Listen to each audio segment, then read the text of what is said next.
man. It gets on.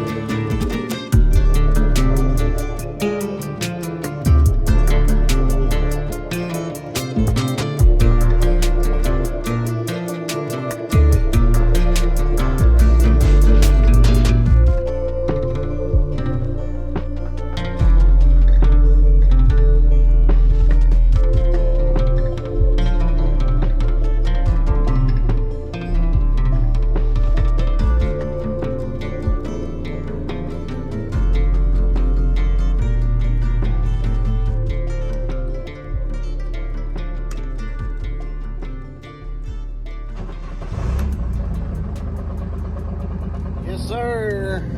You guessed it. We're rolling up grass today. The Bermuda kind, maybe a little bit of the Bahia kind. Already got the baler greased up and ready to go. Had to make a few minor adjustments on it. This morning we did have one O-ring that we had to replace in it because we had a little hydraulic fluid leak when we shut the hatch back. Now I'm driving out into hay that's on the ground. We're gonna check it out, make sure it's ready. So this is the field we laid down the other day. I think it's been 3 days now that it's been down. No rain, pretty low humidity, so it would be highly surprising if it's not ready to go. Basically what we're looking for is the grass dries down to a certain percentage. Let me kill that mule so we can talk.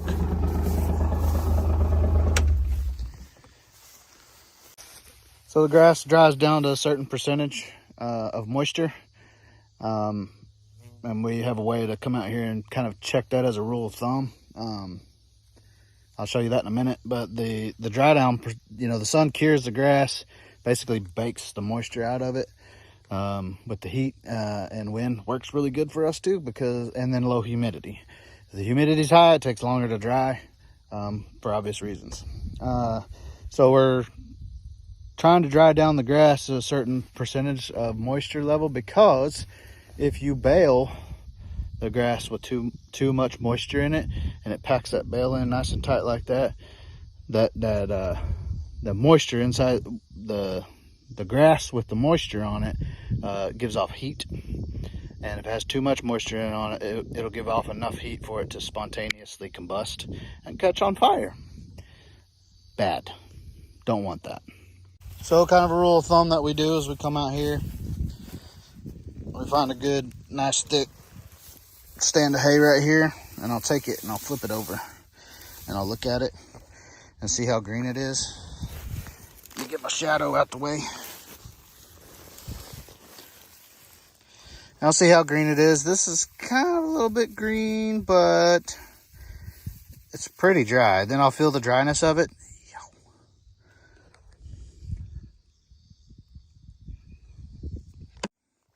Then I'll feel the dryness of it and go in and grab something worth grabbing. Don't want none of that. It's got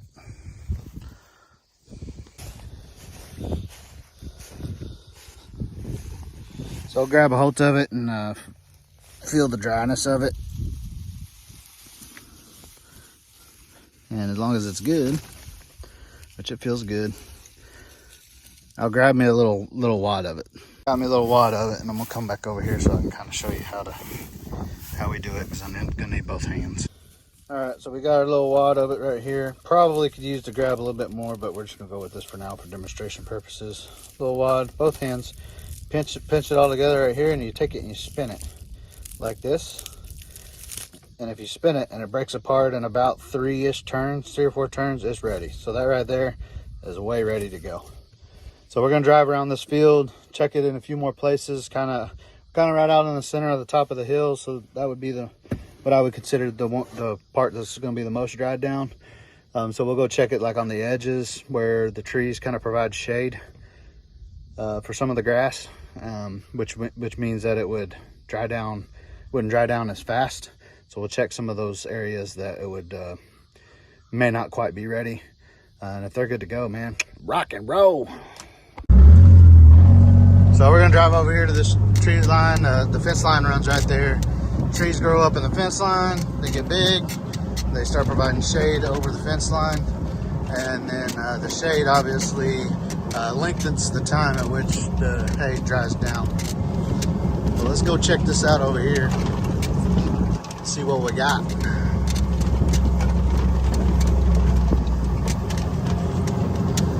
The good part about what's in the tree line is it's usually thinner, and I've explained this in a previous video, but it's usually thinner because the trees suck the moisture and the nutrients out of the ground. And you can see kind of, maybe you can see that. You see how the grass is very thin out right in here? And then as you get further away, it starts getting thicker and thicker and thicker until you get out of way far enough to where now we're running just straight grass. The reason behind that is the trees over here suck the moisture and the nutrients out of the ground. Any kind of fertilizer or whatever, they're gonna get it first because of their root system. They're gonna pull it into them, and it robs the rest of the grass from the nutrients that they need, and so therefore the grass doesn't grow as thick, as pretty, and all that. So that's the good part about the outside row.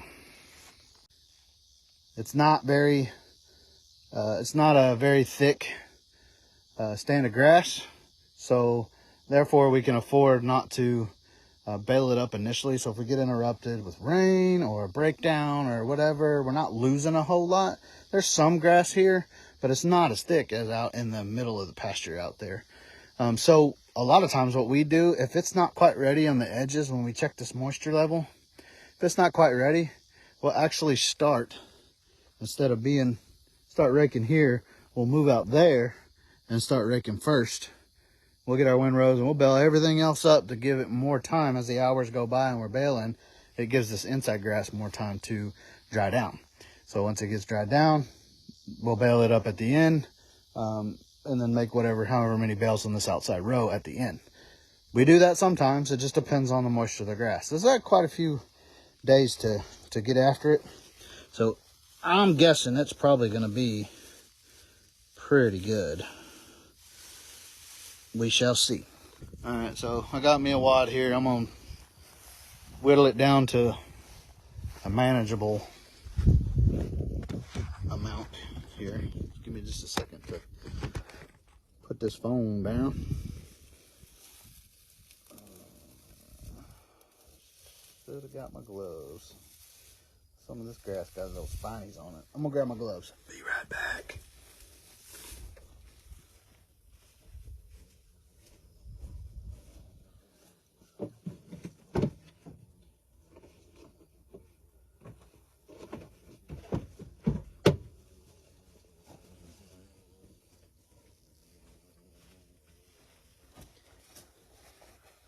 Back.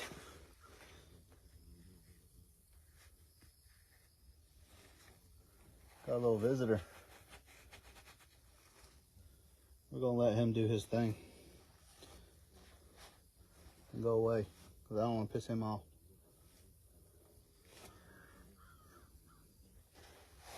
See if I can get him on camera for you. So he's right down there. If I can show up to you, moving around. You can kind of see him bouncing around inside the mule there.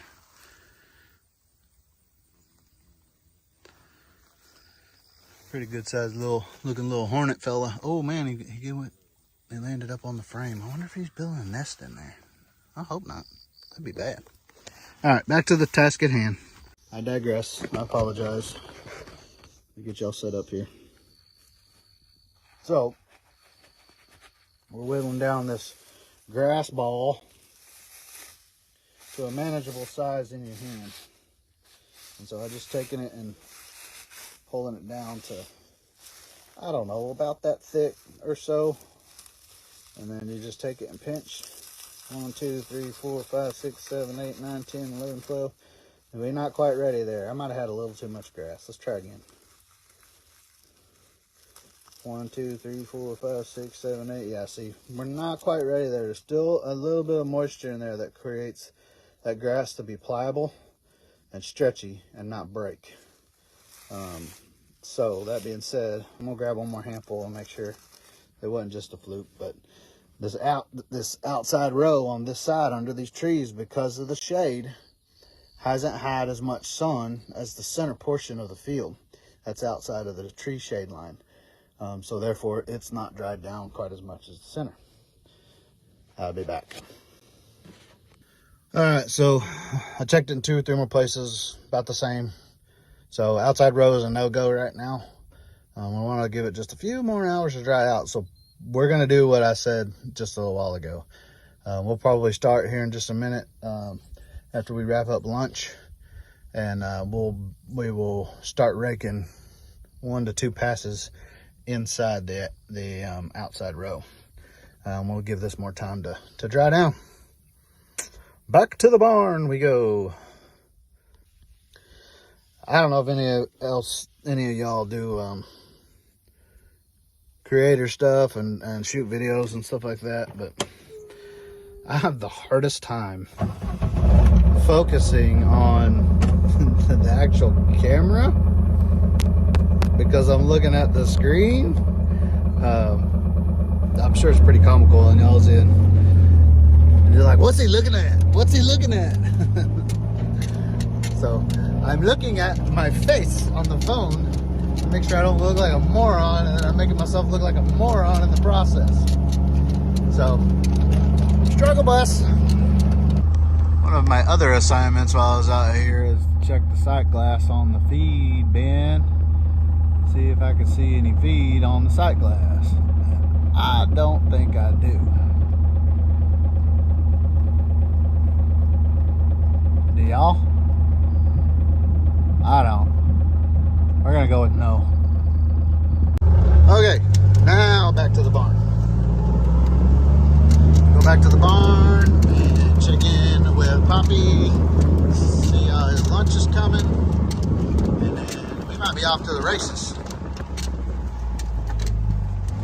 Oh. You must want to put diesel in it. I checked it, that's over 3/4. Probably good. Who knows? Maybe diesel time. Nana did something. What did Nana do? This. Nice.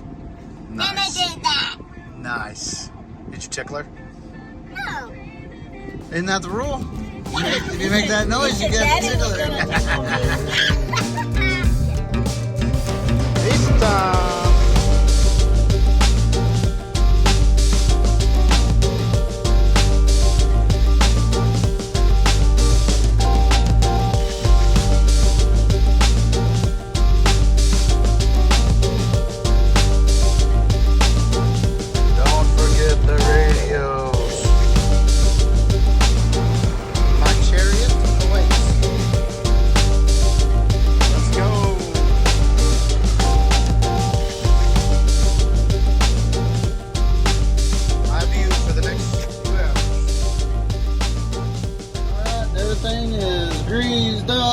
Tires checked, both literally and figuratively. If you've seen a previous video, you know the meaning behind that. And I think we're ready. Let's get it. All right, we're gonna push that one to make the reel go down. Reel down. I've already reset the bell counter to 0. Everything looks good on the monitor. We're gonna make sure with this one that the hatch is all the way closed and that the kick bar is up.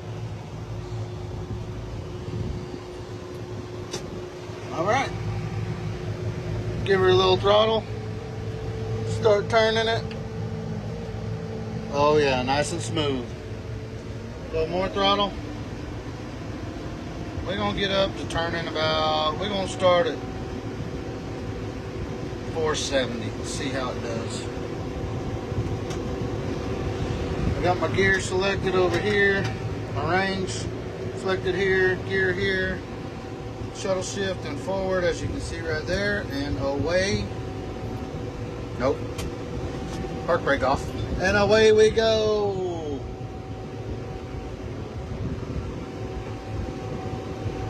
we're gonna start off creeping just a little bit and make sure all the cobwebs get knocked off. Plus sometimes this first row can be a little thicker because you're getting both sides of the rake full width raked up. So I'm already starting to get some register on the monitor. Need to be scoot over a little bit. Get some on the other side. Here we go. We're getting it. Baling time. As I'm coming around this corner here, you'll notice I overshoot the corner with the tractor. That's because the baler doesn't follow the tractor. It turns narrower as it goes through there. So I gotta adjust with the tractor so the baler, as it's going through there with the pickup reel, gets the windrow inside of the pickup reel. Also, you'll notice that Dad's running a rake today, and you'll notice that he didn't rake this up right here, just exactly what we talked about before. I need to scoot over, making it all lopsided. So that was where I checked earlier. It wasn't ready, so we're leaving that outside row where the trees shade it, and we'll come back and get it later. Almost there. Well, I'm not in the tractor anymore. We got problems. I think we do a pretty decent job of letting y'all see what we do every day and all the cool things and the wins and all that, but we probably don't do a real good job of letting you know whenever things kind of mess up. So it's messed up. So this is the baler of the tractor, and if you notice, there's a little piece missing in between here. We have thrown the drive shaft off of the baler, and now it's seized up. So just kind of explain how it works if you're not familiar. That little shaft coming out of the back of the tractor is the PTO shaft, and the tractor has the ability to turn that, and that's what drives a lot of the implements.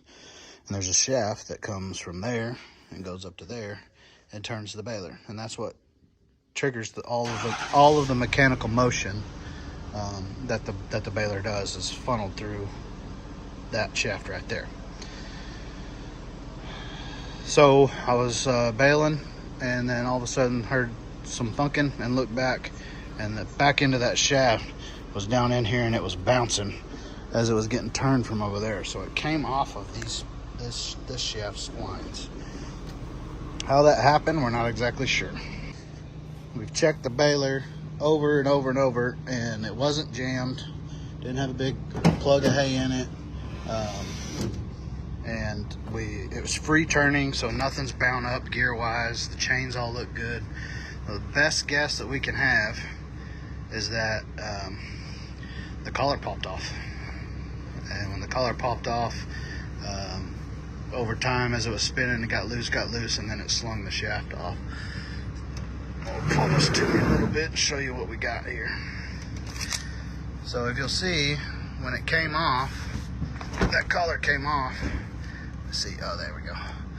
That collar came off, the shaft fell down, and then it impacted something right there and created that crack. And then this end was in the tractor still turning, and when it turned into that crack, and now that shaft is seized inside the other one with that, with that shaft right there. That outside shaft is cracked and all that. So that end was in the baler, this end was at the tractor. That end popped off, came down, impacted something, created the crack. The shaft was still spinning, torqued, and then got them bound up halfway in between each other, and that right there is not good and may not be salvageable. We don't know. So I think we're gonna go to town and just get a new shaft, and then take this one to a repair shop and see if we can salvage it as a backup, so we can not be down for long periods of time again if something like this happens again.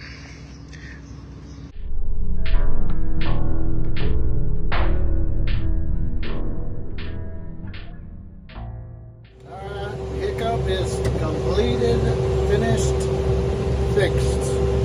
Brand new drive shaft on it. wasn't exactly my favorite thing to do, or the amount of money I wanted to spend on it, but we're done. We're back. We're getting it.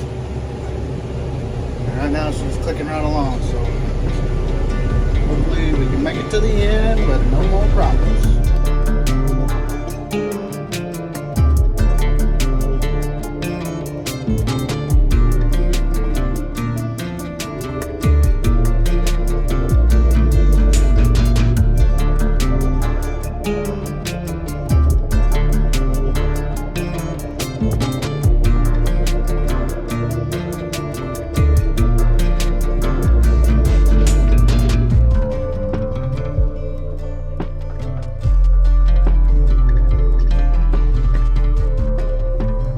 Okay, back again.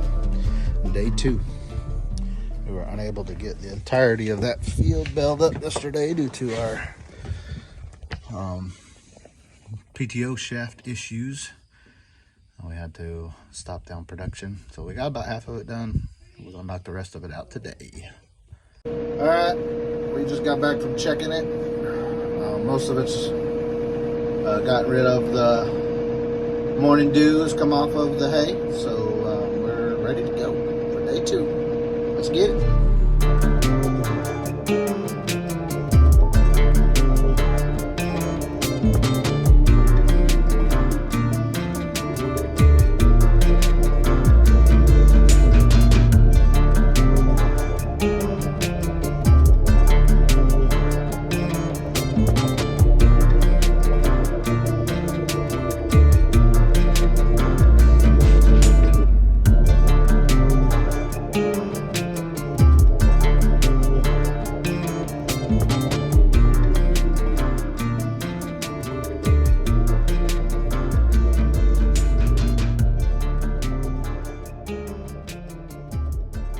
Well, that's it. We made it to the end. And we ended up making 52 rolls on that field, so not terrible. Not super great either, but it'll do. That's all we got for the day. It's about, it's like 2:30, 3 o'clock in the afternoon.